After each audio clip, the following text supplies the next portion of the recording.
ప్రకృతి అందాలపైన పర్యాటక శాఖ దృష్టి సారించిందా? తిరుమల పాప వినాశనం డ్యాంలో పర్యాటక శాఖకు సంబంధించిన పడవలలో సిబ్బంది సిక్కాలు చేయడం ఇదే అనుమానాన్ని రేకెత్తిస్తోంది. అంతకు మించి చర్చనీయాంశంగా మారింది. చుట్టూ దట్టమైన శేషాచల అటవీ ప్రాంతం మధ్యలో స్వచ్ఛమైన జలాల్లో బోటు షికారు, అద్భుతమైన ప్రకృతి అందాల ఆస్వాదన అనే కాన్సెప్ట్ తో ట్రైలర్ నిర్వహించారని వార్తలు వచ్చాయి. అత్యంత రహస్యంగా చేపట్టిన బోటు షికారుపై తీవ్ర స్థాయిలో విమర్శలు రావడంతో దీనిపైన అటవీ శాఖ వివరణ ఇచ్చింది.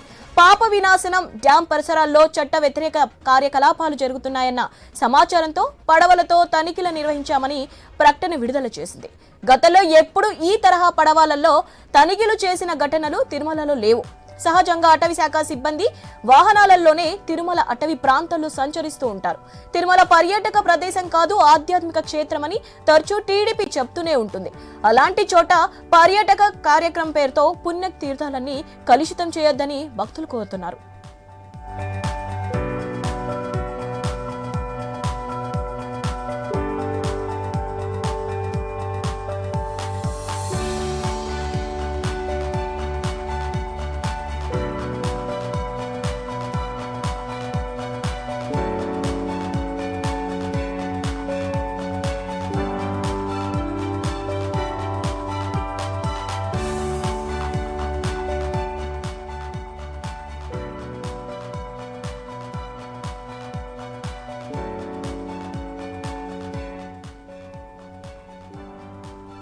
దీనిపై మరిన్ని అప్డేట్స్ మా ప్రతినిధి వర్మ అందిస్తారు. Varma, good morning Shivani. నిన్న తిరుమలలో పర్యాటక శాఖకు సంబంధించిన పడవలతో పాప వినాశనం ఆ డ్యాం జలాల్లో 3 పడవలు తిరగడం ప్రస్తుతం చర్చనీయాంశంగా మారుతోంది. గతంలో ఎప్పుడూ కూడా తిరుమల సంబంధించి కూడా తీర్థాలలో ఈ విధంగా పడవలతో తిరిగిన దాఖలాలు అయితే లేవు. తొలిసారిగా పవిత్రమైన పాప వినాశనం జలాల్లో పడవలతో అక్కడ కొంతమంది వ్యక్తులు ఏదైతే మామూలుగా బోట్ షికార్కి వెళ్తారో, ఏ విధంగా వెళ్తారో అదే తరహాలో దుస్తులు గాని అక్కడ మిగతావి ధరించి అదే రకమైన పడవల్లో విహారం అయితే చేసిన పరిస్థితి అయితే ఉంది. అయితే దీనిపైన తీవ్ర విమర్శలు కూడా రావడం జరిగింది. తిరుమల పర్యాటక ప్రాంతంగా మారడం ఏంటి, తిరుమల ఆధ్యాత్మిక ప్రాంతం కదా అని చెప్పి భక్తులు కూడా విమర్శ అయితే వస్తోంది. గతంలో కూడా టీటీడీ అనేక చోట్ల బోర్డులు కూడా ఉంటాయి. తిరుమల పర్యాటక ప్రాంతం కాదు, ఇది ఆధ్యాత్మిక ప్రాంతం అని చెప్పి కూడా అక్కడక్కడ కూడా బోర్డులు కూడా తిరుమల వచ్చే యాత్రికులు చూస్తూ ఉంటారు. అలాంటి చోట్ల ఈ విధంగా పర్యాటక శాఖకు సంబంధించిన ఈ పడవలతో తిరగడం పైన ప్రస్తుతం విమర్శలు వచ్చాయి. అయితే దీనిపైన సర్వత్రా విమర్శలు రావడంతో అటవీ శాఖ సిబ్బంది దీనిపైన ఒక వివరణ ఇవ్వడం జరిగింది.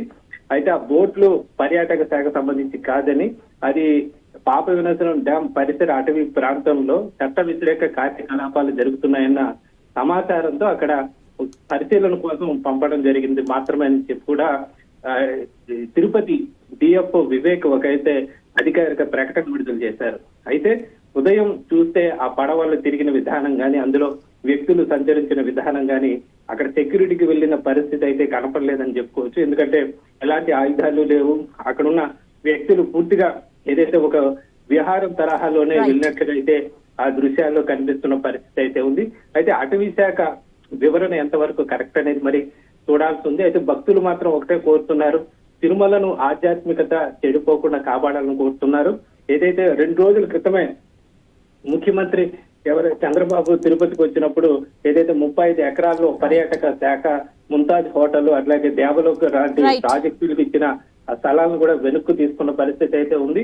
అలాంటి సందర్భంలో మరోసారి అది కూడా తిరుమల లాంటి ఒక పవిత్రమైన పాప వినాశనం పవిత్ర జలాల్లో ఈ విధంగా బోటు షికారు వెళ్ళడం పట్ల మాత్రం భక్తుల నుంచి విమర్శలు అయితే వస్తున్న పరిస్థితి అయితే ఉంది శివాని.